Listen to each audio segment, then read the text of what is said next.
Tal que le llaman.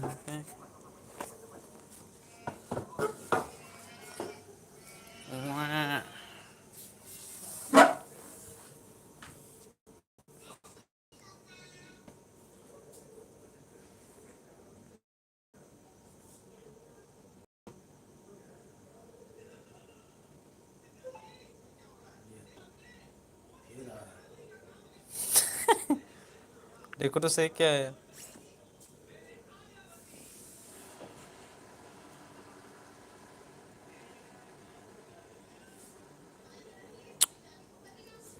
Hello good इभिनिं लोगोफोर बेलासि समनि दसे फैलायबाय आरोना जेरै सम मोनदों ओरै फैबाय नोंथांमोननि सेरावहाय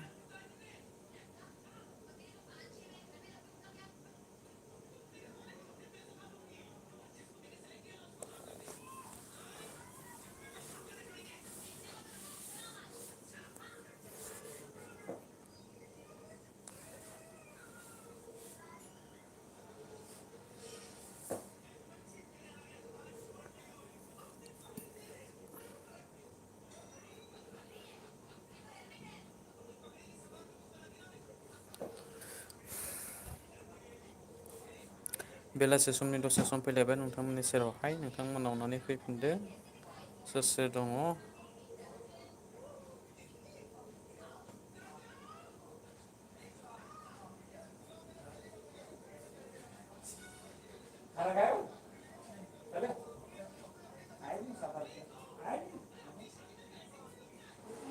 सोर सोर फैदो लोगोफोर कमेन्ट खालामदो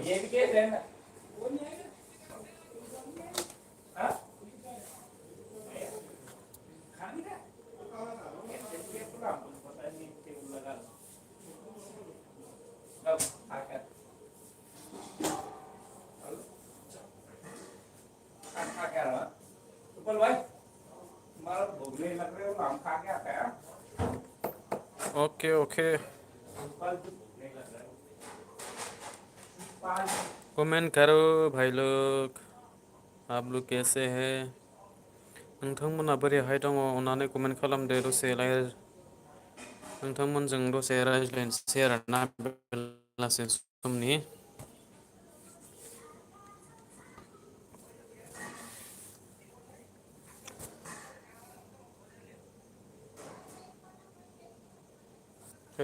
पेन लादों आरोना खोलोम लादों लासैसो मोनो फरायनो रोङाना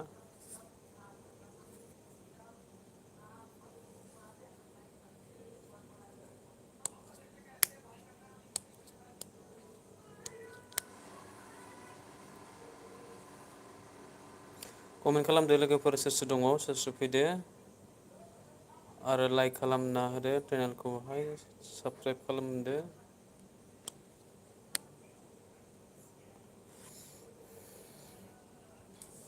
कमेन्ट खालाम नोंथांमोना कमेन्ट खालामबासो आं रायज्लायनो हागोन आरोना नोंथांमोना कमेन्ट जुदि खालामाब्ला आं बोरैहाय रायज्लायनो नोंथांमोनजोंहाय बेलासि समनि मोनाबिलि समनि नोंथांमोनजों दसे लाइभ स्ट्रिमावहाय फैबाय आरोना खोनायाखै नामा आं बुंनायखौलाय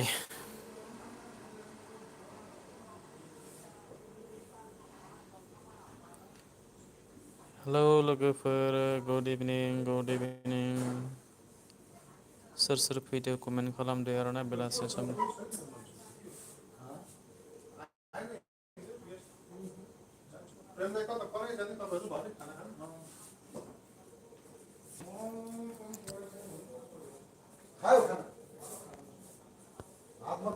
से सिरियासानोसै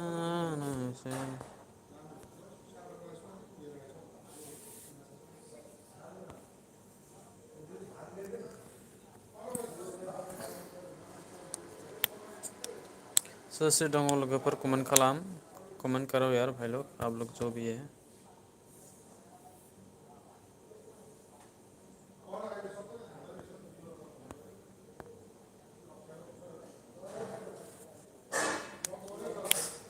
नोंथांमोननि सेरावहाय लाइभ फेस फैदो आङो लाइभ स्ट्रिम खालामदो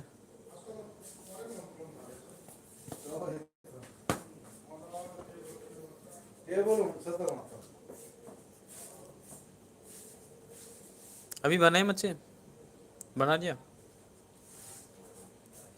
किधर बनाया उधर बनाया या इधर बने हाँ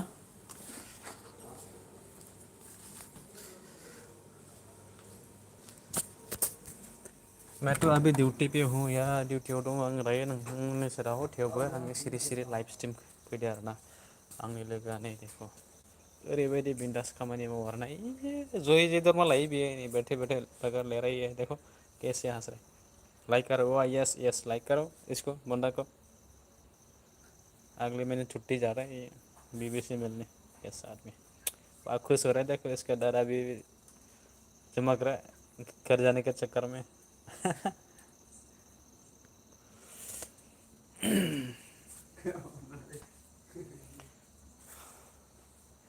सोर सोर दङ कमेन्ट खालामदोब्रा नोंमोन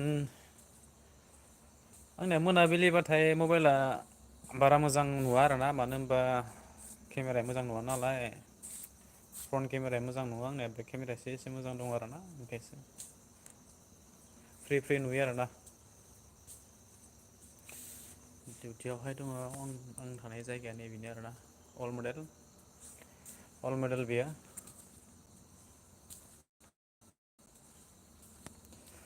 खैर छोड़ो जो भी है सोर सोर दङ अननानै लाइभ खालामनायावहाय नोंथांमोना सापर्ट होदो आंखौहाय कमेन्ट खालामदो नोंथांमोना कमेन्ट खालामबासो आं रायज्लायनो हागोन आरोना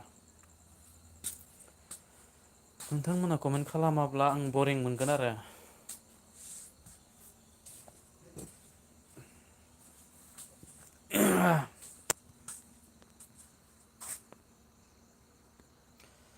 एक्सुवेलि नोंथांमोनाथ' सोरबा कमेन्ट खालामदों खोमा आं कमेन्टखौनो नुवाखै आरोना मानो बिदि जादों आंनिया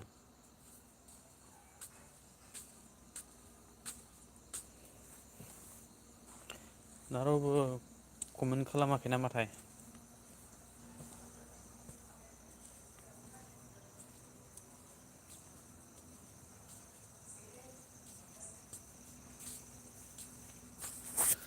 सुपल जी इसमें एक मिनट ना इसके बाद में देखना यूट्यूब का है इसमें आया कि नहीं है यार मैं ट्राई करके देखता हूँ सब्जी का देख रहा हो या फिर क्या कर रहे थे कोई सुपल जी की इसमें देखेगा देखो क्या हो यार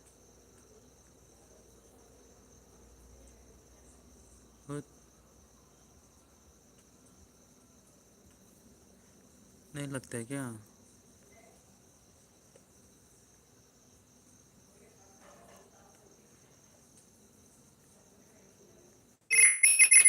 Mr. Ansarang Boro, please.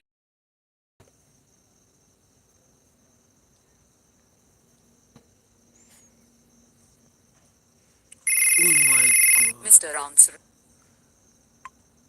इसमें देखो ये आ गया सुपल जी किधर है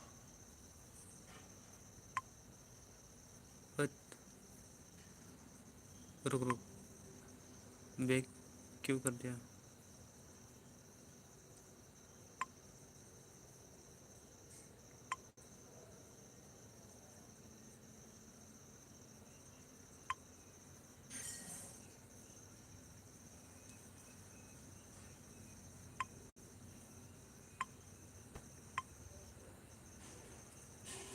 कुछ ऊपर जा रहे हैं एक में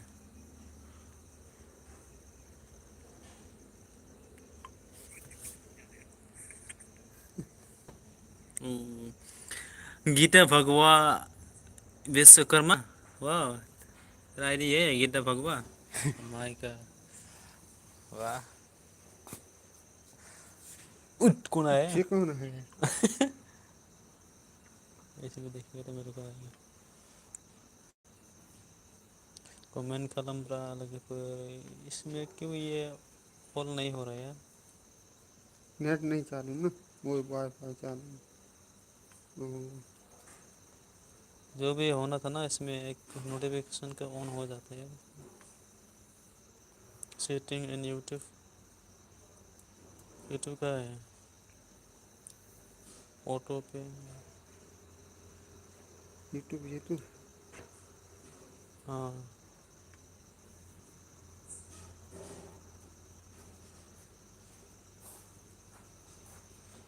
गड़बड़ियाँ बे।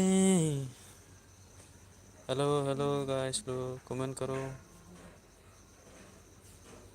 क्या आ गया यार? क्या?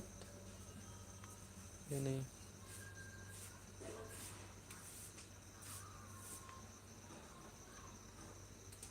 नीचे भी लिखा है।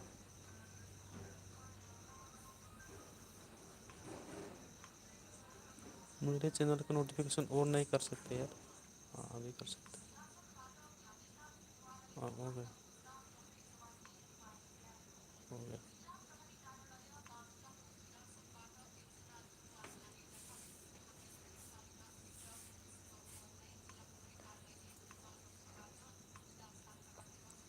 अब देखो जो देखना है इसमें खुलती है, मेरे को देखिए इसमें। हाँ इसमें देखो। इसमें हाँ वाह।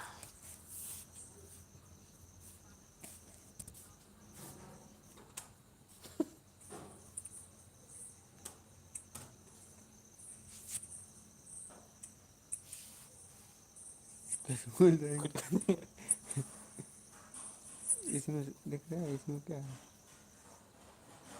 नेट नहीं चल रहा है।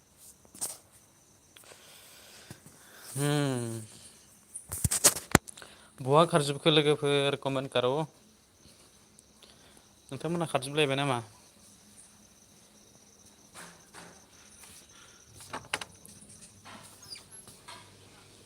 खारजोब्बायसो माथो।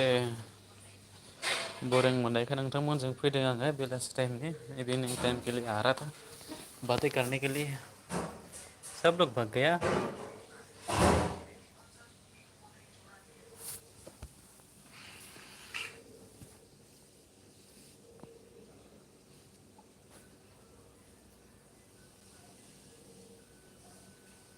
सोर सोर फैदों अननानै कमेन्ट खालामदो आरो भिडिअखौ लाइक हो, लोगोसे चैनलखौ सब्सक्राइब खालामदो जायफ्रानोखि गोदान। चैनल को सब्सक्राइब करो भाई लोग। कहाँ गया यार, कोई कमेंट नहीं करता है।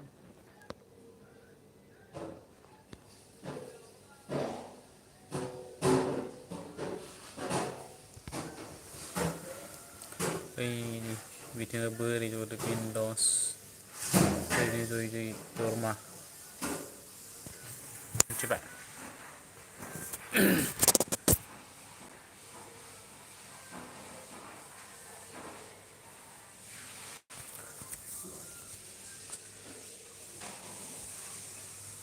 सुपाल जी इधर रुक रहा है, मैं जा रहा हूँ। क्या निकलते हैं, फोन कर देना वो लोग आया तो।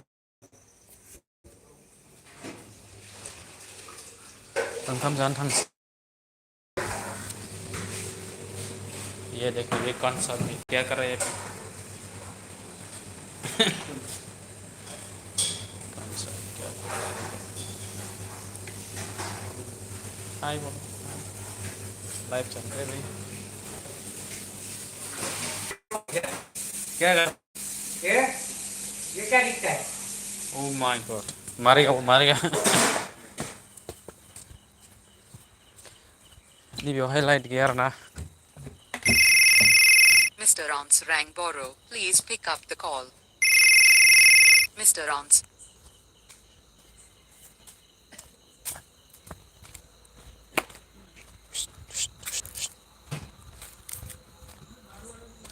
मोनाबाय खोमसि जाबाय। मोनाबाय।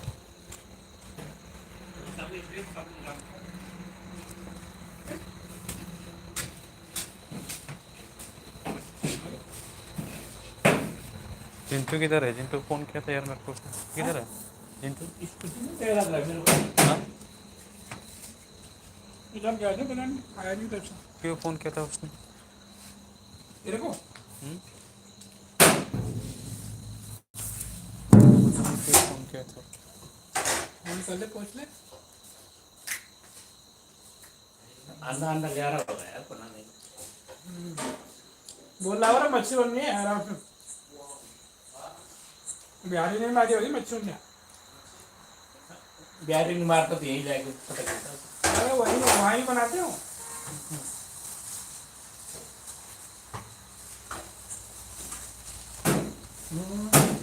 फालतू दिया नहीं बोला मार के दिया फालतू बनाया कुछ जिनको राजे का है नहीं, राजे तो अंडा आ गया। चिकन चुकन फाड़ फोड़ के वाला मस्त हो गया। बख्तियार की शादी है ना यहाँ की। अच्छा खा ली इसके साथ यहाँ से लोग कल दो ही जाएगा। मैंने खाना खाना खाया, मैं चिकन मंगाया, चिकन फाड़ लिया, चिकन मतलब घूम रहा हूँ बाहर। क्या बात बख्तर अकेला है बोला। एक और बंदा है अकेला, वहाँ होगा ना अकेला, हुआ यहाँ से अकेला गया। वहाँ से एक बंदा और आया, बोला वो भी जाएगा, तो वो जाएगा शाम में भी, रात को जाएंगे बोला चिकन करने के। अच्छा कोई दोस्त है या बंदा उसके साथ यहाँ से अकेला नहीं गया ना, किसी के साथ गया। ड्राइवर जब आया तो खाना ड्राइवर ने इनका होगा। हमको पता नहीं बोला तो नहीं बोला मैंने तेरा अकेले पापा लोग नहीं होता बख्तियार का शाम को फिर हम लोग पता नहीं बोला तो उधर खाना खा रहे थे कुछ काम कर दिया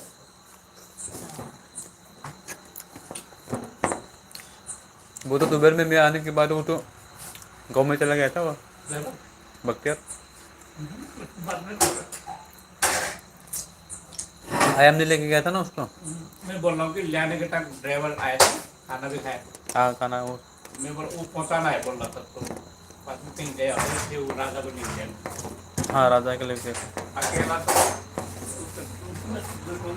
क्या अकेला गांड पड़ती है अकेले जाने की, इसकी बाप की गांड पड़ती है, तो गाँव में अकेला नहीं जा सकता इसकी बाप की गांड पड़ती है अकेले जाने की। कहाँ है वो? गाँव में उसको कोई सपोर्ट नहीं करता है। कौन करेगा भाई? कांग्रेस का वोट डाला था ना पहले, हैं? कांग्रेस में कांग्रेस में? चुनाव लड़ रहे थे ना वो। ये हाँ मुजाहिद वोट इलेक्शन लड़ा था क्या? हाँ जिंदे को पूछो किसका इलेक्शन? कांग्रेस। अरे कौन किस चीज का? ग्राम प्रधान, कौन सा जिला परिषद? वो तो पता नहीं मेरे को, लेकिन चुनाव तो लड़ रहे थे वो।